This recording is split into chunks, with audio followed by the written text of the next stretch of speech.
Get this and get it straight. Crime is a sucker's road, and those who travel it wind up in the gut of the prison of the grave. It could have been perfect. Snowbound in a mountain lodge with a girl who was falling in love. But also present were a widow sick with rage, a bitter old woman, and a jealous man. All with reason to hate me more than anyone else in the world. It happened like this. From the pen of Raymond Chandler, outstanding author of crime fiction, comes his most famous character in The Adventures of Phillip Marlow.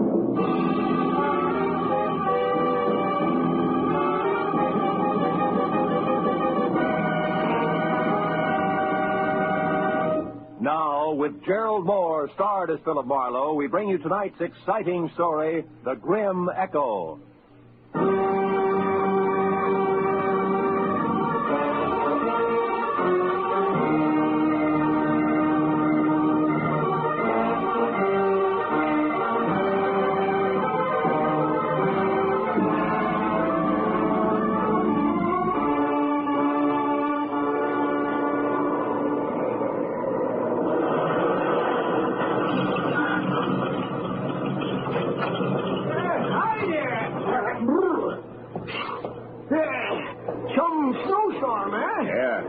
Pretty thick. Yeah.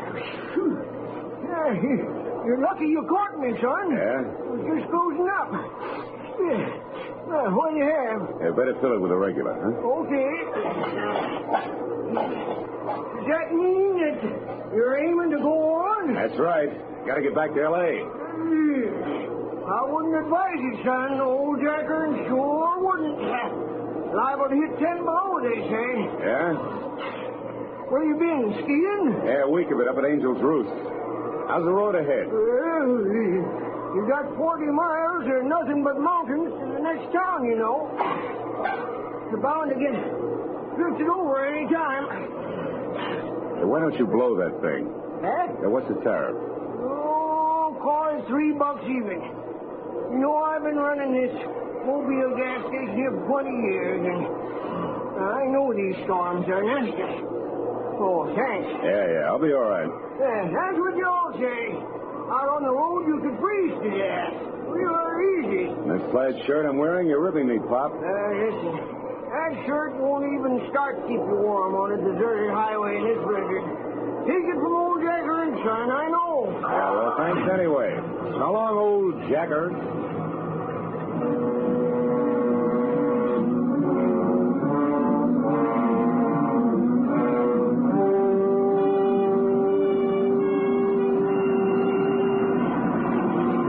Solid nerve-wracking hour to make 12 miles. I began to realize just how right old Jack Ernst, the gas station boy, had been when the road ahead was lost completely in a constant racing blur of white. Transformed every rise into a treacherous barrier I had to batter my way through. The chains on all four wheels chewing at the drifts, I managed to keep on the road somehow and plow out another 5 miles. And then I caught a glimpse of the first lighted window I'd seen in all that distance just as I started down the backside of a short, steep hill. Then it happened. First, I felt the feeling of a skid. Before I could do anything about it, I was off the road, in the ditch, nose first and hood deep, in a culvert drifted full of snow. I forced the door open and floundered back up to the road. I knew there was no chance of getting the car out without help and lots of it. And the 10 below zero that the Weather Bureau had bragged about was setting in. I looked back through the slashing snow for the lighted window I'd spotted and saw a lantern swinging crazily in the hands of somebody coming toward me. A minute later, I could see it was a girl. Hello? Hello? Are you hurt? No, I'm okay. My car's stuck. I skidded off the road. I know. I'm watching it. My, no chance of getting it up. Maybe tomorrow if the blizzard lets up, we can get you out. Meantime, you better come on up to the lodge, mister. Lodge? Uh-huh. You mean I slid off the road right in front of a tourist lodge? Oh, boy, how can I be that lucky? Well, maybe it's fate. We're not open for business in the winter, but on a night like I this... know what you mean, believe me. I really appreciate it. It get tough staying out here. Oh, by the way, my name's Marlowe, Phillip Marlowe. I want to pay you for... Did you say Phillip Marlow? Yeah, something wrong with What's me? your business, Mr. Marlowe? Oh, well, I'm a private detective from L.A. I've been skiing. I don't care where you've been or where you're going. You'll get no help from me, Mr. Phillip Marlowe, you understand? I'd rather get shot to a dirty dog. I hope you freeze, do you hear? I hope you freeze to death. thin girl with black hollow eyes, full of hate for me. She didn't stop or look back all the way to the door, just ran in and slammed it shut. Couldn't understand it. Even on my worst day, my reputation never was that bad. I didn't wait around to worry about it because I was cold. Besides, I wanted to know why the good name Phillip Marlow was such poison. I waded up to the heavy rustic door and looked in through a tiny window. All I could see was one corner of what had to be a big room. It was slog, leather, and Navajo rugs, dominated by an enormous fireplace that filled every nook with a warm, dancing glow. Poison or no, I wanted in.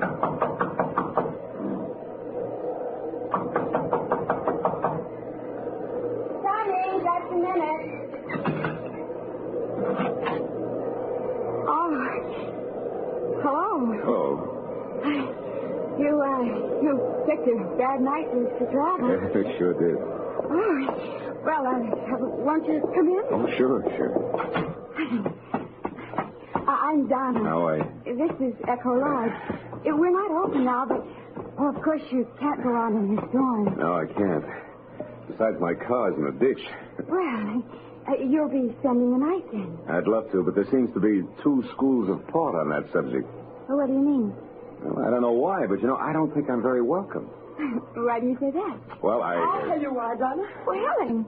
Do you know who he is? No, we haven't gotten around to the magic of my name yet, Helen, but maybe you'll be good enough to tell me. Baraki. Does that mean anything to you? Baraki? Oh, Helen, yes, Baraki. Virgil Baraki was my husband. Virgil Baraki was Donna's brother, and Virgil Baraki was the man that you shot down and killed. Do you remember? I remember it all right. 6 months ago, a trail that led up a blind Los Angeles alley to a garage where stolen cars were switched. I remembered the pair of vicious blue eyes glaring at me over the sights of a blazing .45. I remembered shooting back fast. When it was over, I was alive and he was dying. And later, the coroner's jury decided I killed in self-defense. The savagery here in the eyes of the woman who had been Virgil Baraki's wife said that decision meant nothing. Yes. Is this true? Are you the one who... Yeah, it's true. I shot a man named Virgil Baraki. I had to or be killed by him. There was no choice. You liar. You killed him in cold blood. Now get out of here. You've done enough. Stop it. Oh, Mama, Baraki, listen, Mama. This is the man who killed Virgil. I know. I've been listening and I heard everything.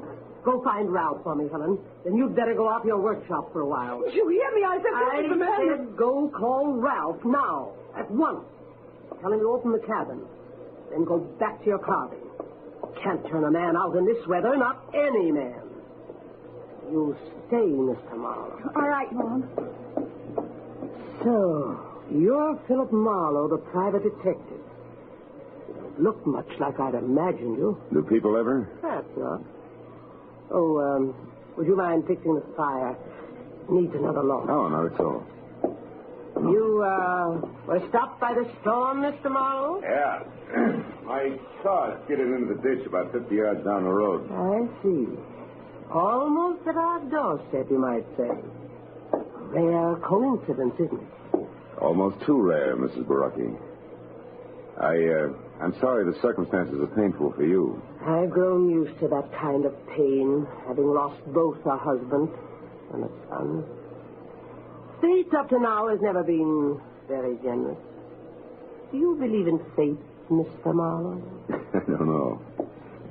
Oh, some things happen for which there's no explanation, maybe, no explanation? Who knows? Perhaps everything happens according to a prearranged schedule. And for a purpose. Oh, come on. You don't really think I was deliberately shoved off the road at exactly this spot for a reason? Oh, you might admit it's strange, though, that there was a house nearby just when you needed one, and that it was our house. Oh, thank you, Donna. It's only soup, but it's hot and good, and it's fresh bread. The coffee will be ready in a few minutes. Go ahead, Mr. Marlowe. Sit down. It'll do you good. Thanks. Looks wonderful. In the meanwhile, I'll check up on Ralph. He should have the cabin ready by now. It's small, but you'll be comfortable. There's a fine big oil heater in it. I haven't worked one for years. You won't have any trouble. Tell me, who is this Ralph? Ralph Tolman, young fellow who lives near here. Ralph works for us in the summer. And looks after us in the winter. He's staying over tonight because of the storm. He was my son's best friend. Oh, don't let the soup get cold, Miss Marlowe. The soup was thick and delicious, and the coffee was rich, black, and steaming. Donna sat across the table and watched me eat. There was no hatred in her eyes. I looked for it closely. It wasn't even animosity. Only confusion and, for some reason, a shadow of fear. But as an hour slipped by and the conversation came easier, the shadow disappeared. Her eyes even began to smile a little. When I'd finished down to the third cup of coffee and started to help her clear the table, the cup slipped.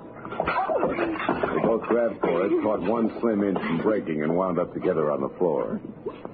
Our faces close. Why, Phil, we did it. What a team. Table waiters are jugglers. Oh, we could double as both and make a fortune. Oh, Ralph. Yeah, Ralph. What's going on? We have almost dropped the cup. Uh-huh. That sure would have been too bad, wouldn't it, Donna? You only got about 50 like that one.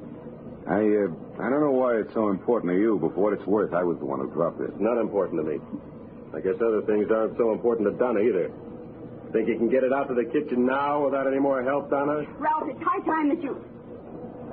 Mrs. Baracki asked me to tell you the cabin's ready, Marlowe. Thanks. No thanks necessary, mister. It's just part of my job. Guess everybody's job has its lousy side, huh? Even a private detective. Some of them get trigger happy, I heard. I'll see you, Donna.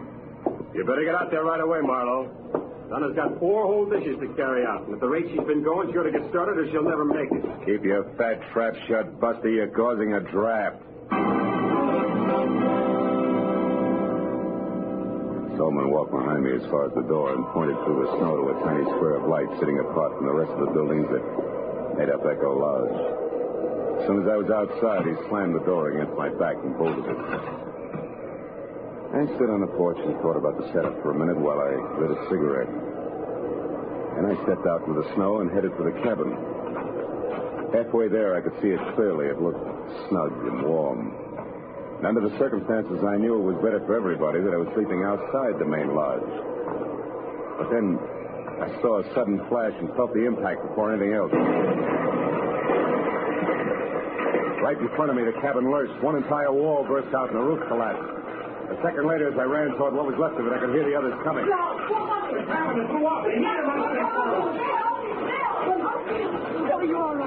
Yeah, I'm okay, Donna. What happened, Marlowe? I don't know, Tolman. I can't understand it. Yeah, Helen, that's the way it looks. But it was working okay when I left. I guess it's not going to burn, though. The snow put it all out. Well, just another few seconds, and if you'd have been in there, you'd have been killed. Yeah, maybe that was fate, too, huh? Maybe. Donna, get away from here. Helen, I wish you had been in there, Marlowe. You deserve it. Stop it, Helen. He's got no business here. Stop it. Oh, let me alone. Good Lord, after what he's done to us, how can you bear even to look at it? Oh, Helen, come back here. Let her go. This is an accident, Donna. An accident, you hear? They happened. Don't say Miss Marlowe. Oh, sure. Everybody knows accidents will happen, Mrs. Baracki. Of course. Oh, then let's get back into the house before we freeze to death. You can have my room now. I'll sleep with Donna. Come along, all of you.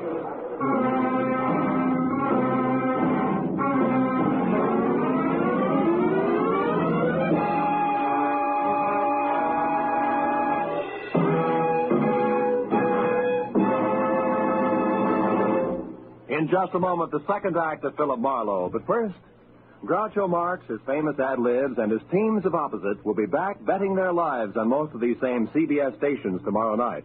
You've missed half your life if you haven't bet your life with Groucho Marx on Wednesday nights this season. Hear him on this top quiz show tomorrow night on CBS. Now, with our star, Gerald Moore, we return to the second act of Philip Marlowe and tonight's story, The Grim Echo.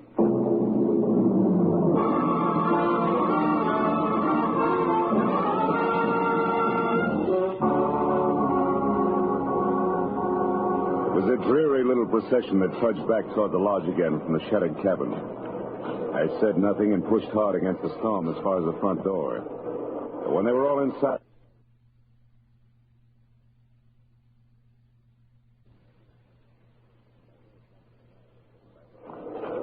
I hurried back to the lodge garage, I suddenly felt the kind of inside cold. You can't have a blame on the weather around you. But a moment later, that same cold began to fall. Because huddled at the edge of the large chest ahead was Donna. Phil, where have you been? What have you been doing? Everything's going to be all right. Oh, Phil, please. Why did you go down to your car? Well, I'll tell you, but you're going to be sorry. Sorry? She got so upset over nothing. I went to get some cigarettes out of the glove compartment. It was fresh out. That was your only reason? Cigarettes? Sure. Now, come on, huh? You got to worry. Let's do it where we can both be warm. Come on over to the fire. I'm a city boy, you know. This cold isn't doing me any... Hey, Donna. Those tears in your eyes. There. They're from the wind. It always makes me cry. Oh, Phil. Why do things have to be this way? An hour ago when you were eating, everything was so nice, so friendly. And then suddenly Ralph angry, the explosion, Helen screaming and clawing at your mama. Yeah, I know what you mean. But look, baby. Listen to me hard, huh? Yes? You see, the things you just spoke of, Ralph, the explosion, Helen, all of it, all the trouble, it belongs to the night, like the blizzard out there. Oh, it's raging now, sure, but tomorrow, or maybe a little after tomorrow, it'll stop. Everything will look bright and clean to you. Honest, honey, that's the way it'll be. All the way around. Believe me? Oh, Phil, I want to, but... But what? But you're talking about tomorrow. I'm worried about tonight. I'm afraid, Phil. Awfully afraid. I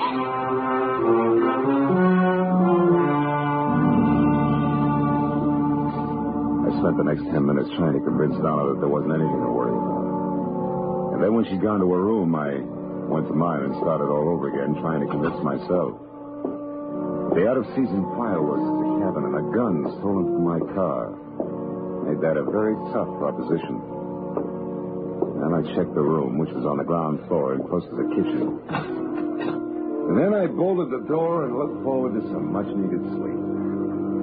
After that, I took off my shirt and shoes only, got into bed, and waited for sleep, which a weekend of skiing made more important than a cabin full of hate. Suddenly, I was wide awake and sitting straight up in bed. The footsteps could have belonged to my dream. The door that closed couldn't have. I scrambled out of bed and ran to it, but it was still bolted. So I turned to the single closet in the room and opened it sharply. It was empty, except for a long, thin finger of light that streamed through a keyhole. A keyhole that belonged to a door at the rear of the closet that gave out onto the kitchen. Obviously, the closet had once been a pantry. I tried the door, but it was bolted from the kitchen side. I got into my shoes, grabbed my shirt, and ran out of the room around to the kitchen and smacked into a very surprised Ralph. Marlow, what are you doing up and roaming around? I'm a sleepwalker. What's your excuse? Come on, let's have it. I'm through playing target for the night. Target. Marlow. I know why you're here and exactly what's on your mind. I will, not before. Well, have we come to terms? All right, let go. I'm here because my room is on the ground floor, and I heard somebody cross through the house and come into this kitchen. So I decided to investigate. You're a liar. You're in my room, Tolman, and you know it. You got in through the door that leads into the closet. Come on, Buster, let's level. We're keeping each other awake. Listen, Marlow, I don't like you. Honest? And I don't like the way you and Donna are... The way we're what? Come on, boy, get it off your chest. Never mind that now. Look at this. Wood shaving, so what? Yeah, found it near the door to the closet in your room. Might also be the answer to who your visitor was. She left her calling card. What do you mean, calling card? Helen. She's always covered with these shavings. She makes things out of rough pine. Where is this workshop of hers, Tolman? Out in the back. Just beyond the barn. What are you going to do, Marlow? Not that it's any of your business, but I'm going to see the lady, and I'll see you.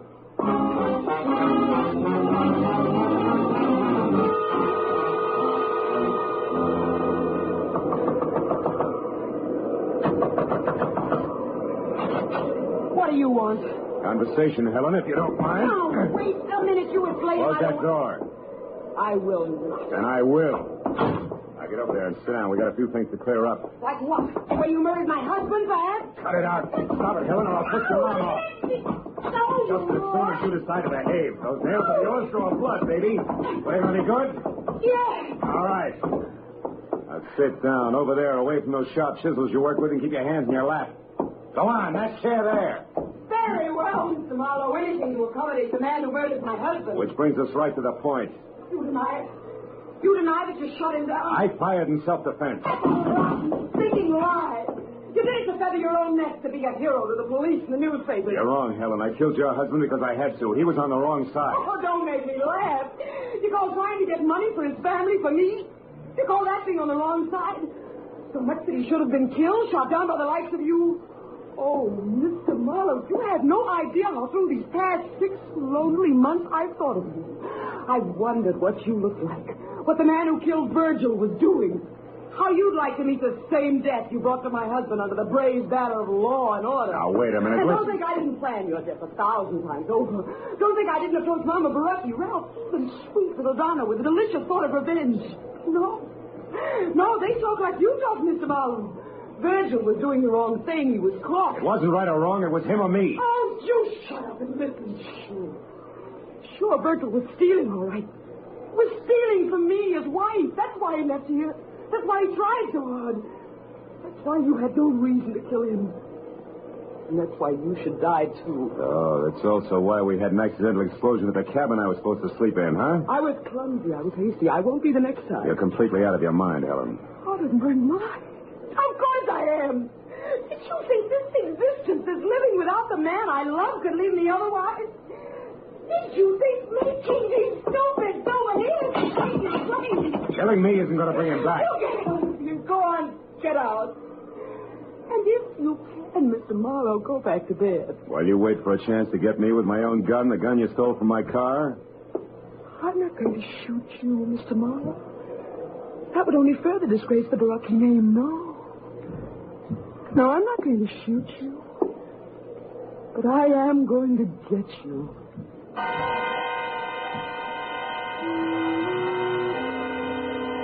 For a long, chilling moment, I stared into the eyes of a half-crazed woman standing in front of me. The ice-cold, bottomless eyes that a cancerous hate had destroyed as something human. And as I turned and started out of the room, I knew that I'd made a mistake that night. Virgil Baraki had died in my arms. A mistake I had to correct before it was too late. And there was nothing left of Helen but the ruthless machinery of a mind dedicated to murder. I headed back to the house to talk to Mama Baraki, which I figured had to be the first immediate step. But when I'd gone only a dozen yards from the workshop, I stopped.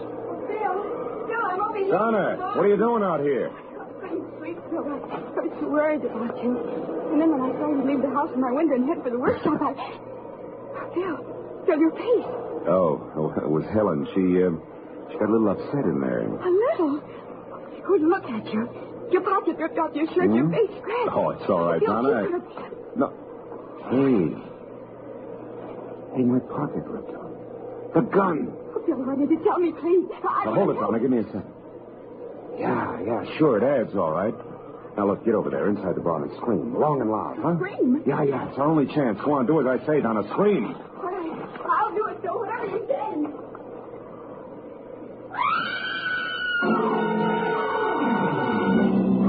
Second Donna cut loose, I stepped out of sight behind a tree that was opposite the barn, and I kept my eyes glued to the door of the workshop I just left. I waited for the shattering report of the gun I was afraid I'd hear. But then the door flew open, and Helen was running out toward the barn, and Donna screamed. My .38 clenched in a handkerchief in her right hand, a look of stark bewilderment danced over her face. Donna, answer me. What's wrong? Donna, what are you doing there by the barn? I don't know. What do you mean you don't know? Favor to me, Helen. Let's have that gun back without further discussion. There. Now get back against that wall and don't move an inch. No.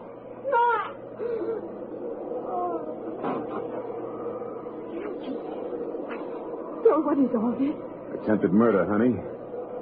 She's all right. Attempted murder? You mean Helen here was going to try and kill someone? Yeah, herself. Suicide? Uh-huh. Suicide. That would be called murder and pinned on me. It's going to be her way of getting even. I know, Phil. I can't believe She tried to once, honey, the explosion at the cabin. When that failed and everybody knew how she felt about me, a warped mind hit upon this little plan, and all the pieces would have fit tight, too. What pieces? What do you mean? That one, we argued.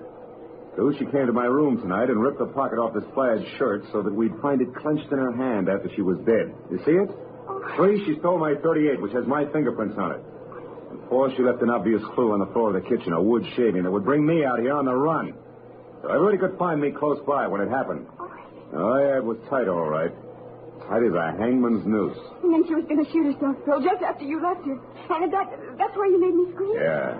And that's why now, Donna, later tonight, I'm going to tell her something that I intended to break to her gently. Something I was going to tell Mama Baraki first. Something I hoped would straighten her out. What, Phil? Well, your brother Virgil didn't die the moment he was shot, Donna. He lived long enough to ask one thing of me. What are you trying to say, Phil? But I never let Helen or you people here know about the woman he was in love with in L.A. The woman through whom I tracked him down. Oh, Phil.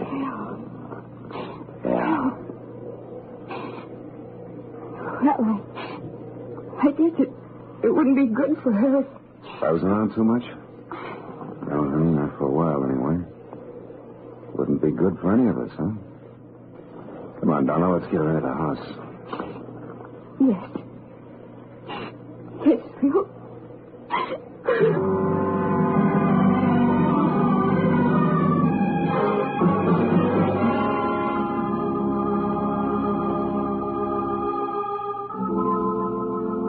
Well, it was the next morning. I went into the kitchen for some coffee and found myself all alone.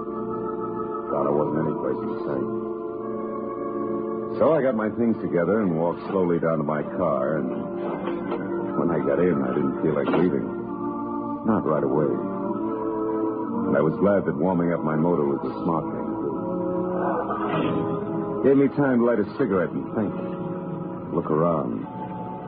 Back toward Echo Lodge, where I could see Donna waving goodbye from an upstairs window. I'd see her again in a little while. It's a small world, all right. Full of echoes.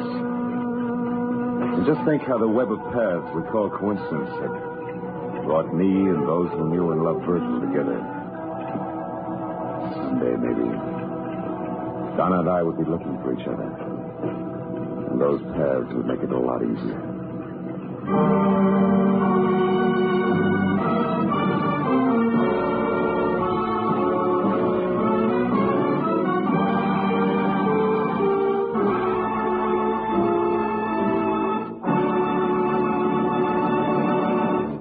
The Adventures of Phillip Marlow, bringing you Raymond Chandler's most famous character, star Gerald Moore, are produced and directed by Norman McDonald and are written for radio by Robert Mitchell and Gene Levitt. Featured in the cast were Sammy Hill, Betty Lou Gerson, Verna Felton, Frank Gerstle, and Junius Matthews. The special music is composed and conducted by Richard Arant. Be sure and be with us again next week when Phillip Marlow says... This time a peddler of pulp paper love, a blackmailer with muscles, a south of the border chiseler, a simpering prude, and a corpse in a bedroom, all had one thing in common. Each was a woman.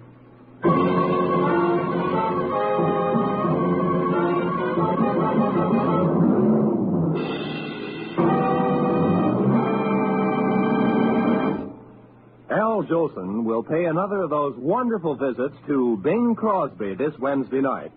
And the gags and songs will again fly thick and fast. Bing and Al will team up to sing Waiting for the Robert E. Lee and Whispering. And as for the gags, well, just tune in on most of these same CBS stations. Remember, that's this Wednesday night, the CBS Bing Crosby Show. This is Roy Rowan speaking. Now, stay tuned for Pursuit, which follows immediately on most of these same CBS network stations.